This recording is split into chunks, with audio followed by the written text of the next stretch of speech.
Assalamualaikum warahmatullahi wabarakatuh. Nama saya Zamudin Yusuf, NPM 101180098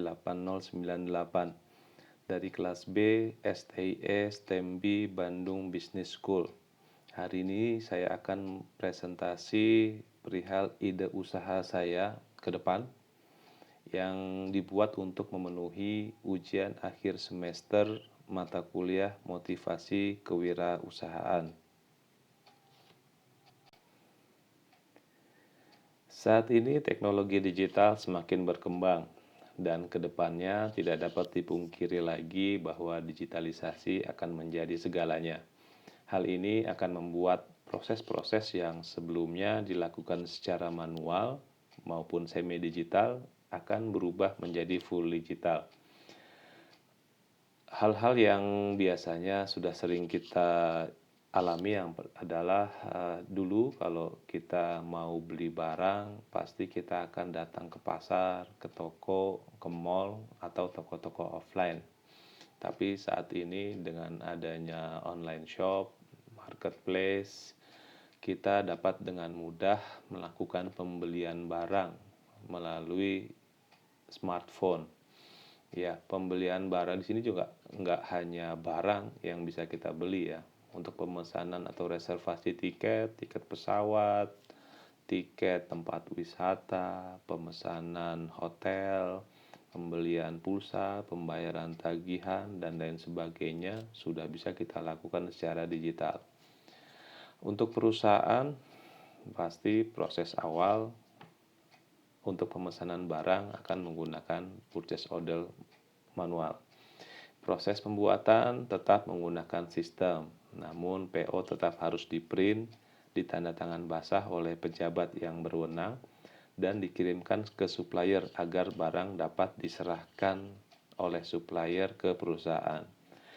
PO manual tersebut lalu dijadikan lampiran tagihan kepada perusahaan. Untuk PO yang sudah diterima oleh supplier, nantinya akan dibuat tagihan. Tagihan atas pembelian tersebut juga masih dibuat secara manual. Dibuat pakai komputer memang, tapi tetap harus dicetak, ditandatangani, dan dikirimkan menggunakan kurir ataupun jasa logistik. Atas kondisi ini ada beberapa potensi masalah. Yang pertama adalah misproses saat pengiriman PO order barang atau invoice. Ya, PO yang tadi sudah dicetak setelah dikirim menggunakan kurir atau jasa logistik tetap akan ada potensi untuk terselip.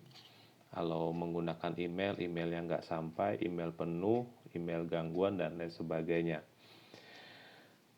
Yang kedua adalah lead time delivery dokumennya yang tinggi, sehingga untuk perusahaan yang transaksinya cukup tinggi pasti akan terkendala. Pengiriman menggunakan jasa kurir pasti membutuhkan waktu 1 atau 2 hari supaya dokumen tersebut bisa sampai ke tujuan. Kalau untuk pengiriman menggunakan email memang lebih cepat, tapi kembali ke poin A tadi akan ada potensi untuk terjadi masalah juga. Yang ketiga yaitu salah melampirkan PO terhadap tagihan. Hal ini berpotensi tagihan tidak dibayar.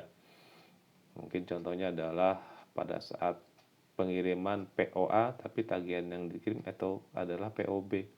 Hal ini baru diketahui setelah dokumen dikirim secara manual menggunakan kurir atau jasa logistik ke perusahaan. Otomatis hal ini akan membuat delay proses tagihan. Yang keempat adalah adanya biaya cetak dokumen. Ya, biaya cetak dokumen tagihan biasanya ada beberapa dokumen yang harus dilampirkan untuk tagihan. PO itu sendiri, lalu ada invoice, ada tanda terima, dan ada faktur pajak. Itu untuk yang standar. Ya, bisa jadi ada pas keluar dari gudang, surat jalan, dan lain-lain. Yang otomatis makin banyak dokumen yang dicetak pasti akan memperbesar juga biaya cetak dokumen, dari biaya printer, biaya tinta, kertas, dan lain-lain. Yang kelima, adanya biaya pengiriman dokumen fisik. Kalau dikirim pakai kurir pasti akan ada biaya gaji karyawan, lalu ada biaya BBM dan biaya sewa kendaraan. Kalau dikirim pakai jasa logistik, akan ada biaya pengiriman dokumen. Yang keenam, adanya biaya untuk penyimpanan dokumen fisik. Nah, hal ini nih biasanya yang bisa menjadi kendala. Untuk dokumen fisik biasanya tetap harus di-filing dengan baik. Ya, biasanya hal ini dibutuhkan pada saat ada kondisi audit. Ya, setiap tahunnya pasti dokumen fisik akan dicek untuk dipastikan secara sistem apakah sudah sesuai atau tidak. Selain potensi masalah yang tadi sudah saya sampaikan, bagi rekan-rekan yang bekerja atau pengusaha yang sering interaksi dengan rekanan, vendor, atau supplier juga pasti sering mengalami hal-hal berikut.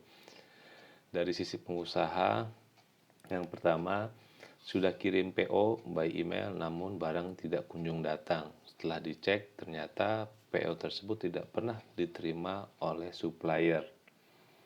Ya, hal ini bisa terjadi karena email yang bermasalah, email full, ataupun terselip. Yang kedua, rekonsil data dengan rekanan atau supplier tetapi tidak ada titik temu karena masing-masing perusahaan punya sistem pencatatan sendiri. Yang ketiga, rekonsil data membutuhkan waktu lama karena perbedaan sistem yang digunakan. Yang keempat, waktu terbuang untuk distribusi data detail pembayaran ke masing-masing supplier.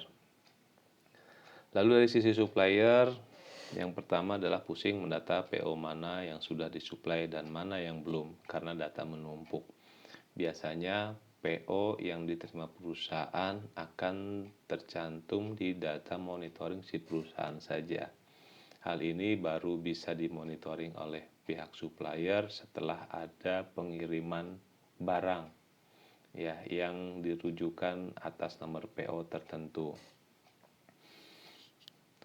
Yang kedua, sudah kirim tagihan tetapi sudah melebihi TOP namun belum dibayar.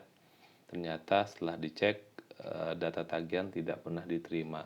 Hal ini bisa terjadi karena masalah ekspedisi, terselip atau baru, dan hal ini biasanya baru diketahui setelah overdue.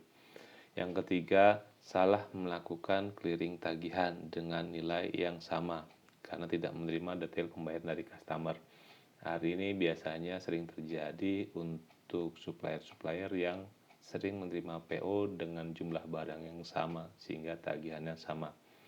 Contohnya mungkin si supplier sudah pernah menerima 2 PO dari perusahaan A. Tagihan PO yang pertama nilai 1 juta, PO yang kedua nilainya 1 juta.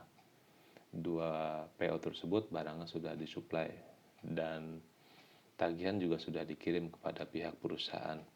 Tapi karena tagihan yang pertama tidak diterima oleh perusahaan, maka yang dibayar duluan oleh perusahaan adalah tagihan yang B.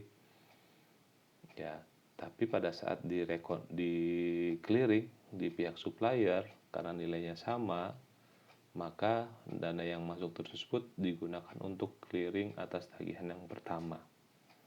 Ya, pada saat rekonsil baru diketahui ternyata pembayaran itu dilakukan untuk tagihan yang kedua yang sudah diterima dan tagihan yang pertama belum diterima.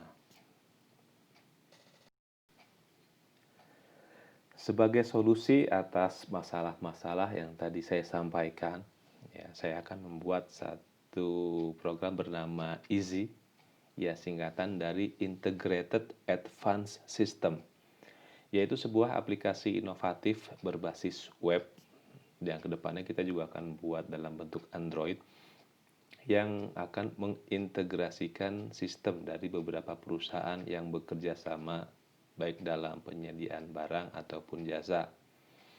Hal ini terutama untuk yang sudah dan kedepannya akan mengembangkan bisnis ke sistem digital.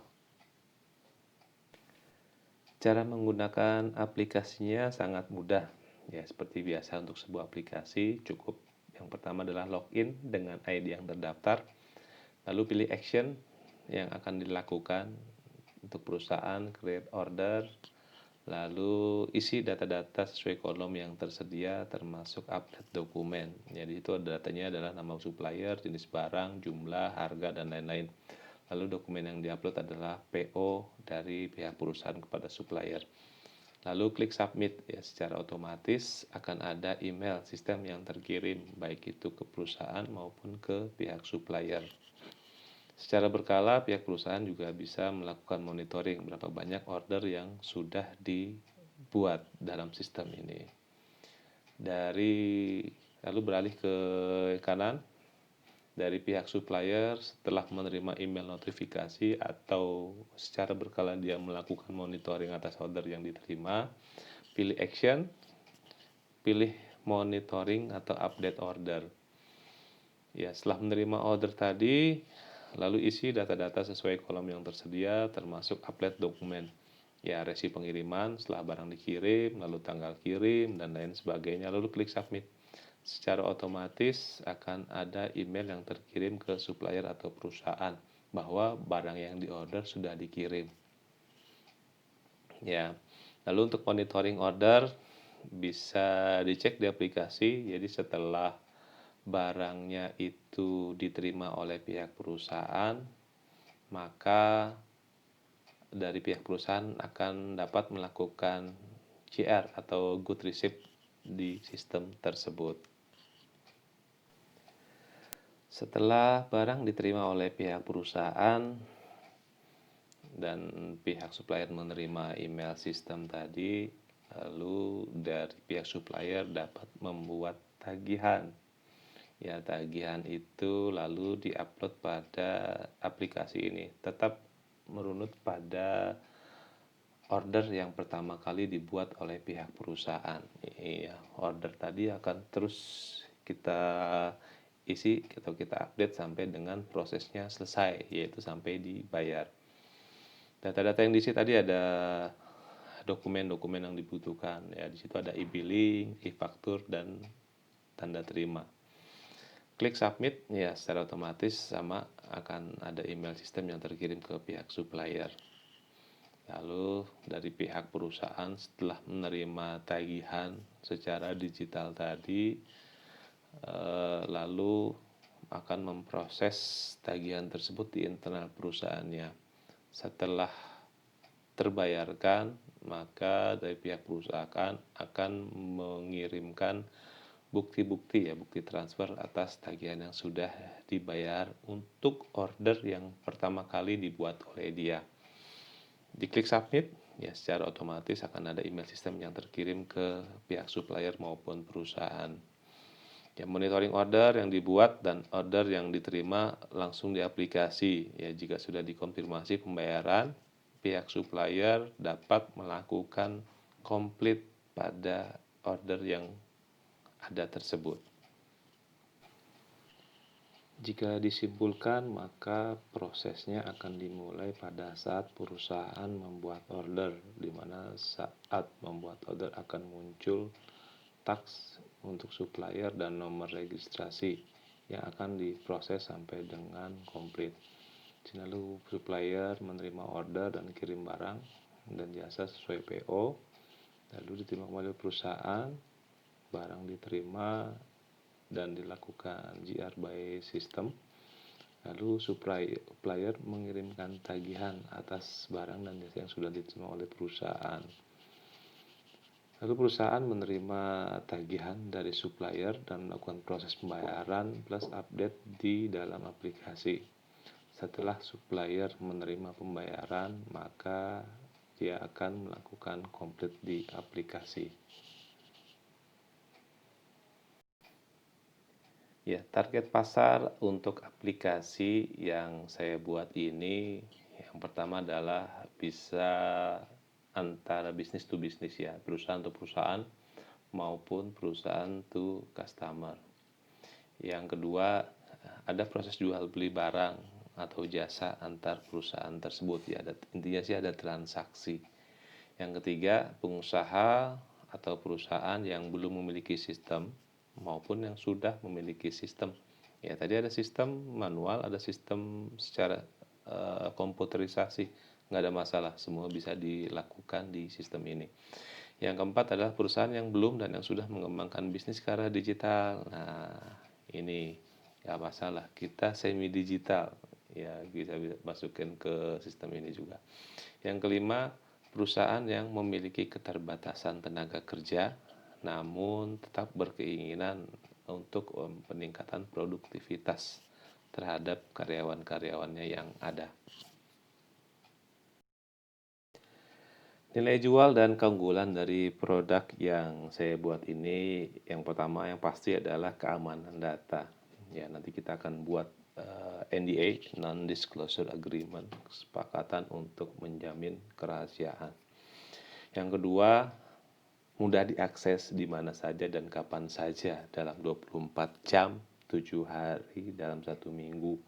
Ya, karena berbasis website dan smartphone, pada saat kita ingin lihat, kita bisa langsung cek di website atau smartphone kita. Yang ketiga, belum ada sistem atau aplikasi sejenis. Ya, biasanya tadi masing-masing perusahaan punya sistem sendiri-sendiri dan belum ada sistem yang mengintegrasikan. Yang keempat, kami menawarkan solusi atas masalah yang sering dialami perusahaan yang saling bekerja sama. Tadi sudah kita bahas. Yang kelima, menawarkan efisiensi dari proses-proses yang dapat dikurangi atau dihilangkan. Jadi harusnya kalau ada kurir, kita nggak perlu ada kurir. Nanti kalau perlu ada bagian khusus untuk rekonsiliasi tagihan, kita udah nggak perlu. Sistemnya sudah terintegrasi semua, tinggal cek di aplikasi, sudah beres. Yang keenam, lebih ramah lingkungan karena dapat mengurangi penggunaan kertas dan karbon dari mesin printer. Yang ketujuh, bisa diakses via smartphone dan Android dan personal komputer. Simple kan sebenarnya. Yang kedelapan, biaya membershipnya flat per bulan dan free storage HP dengan 100 GB. Ya, yang sembilan, bebas perawatan. Jadi semua perawatan sistem, update dan upgrade di sistem dari tim kami yang akan melakukan. Yang 10, fleksibel. Ya, apabila memang dari perusahaan Bapak Ibu menginginkan satu sistem tersendiri, kita akan sesuaikan kebutuhan tersebut.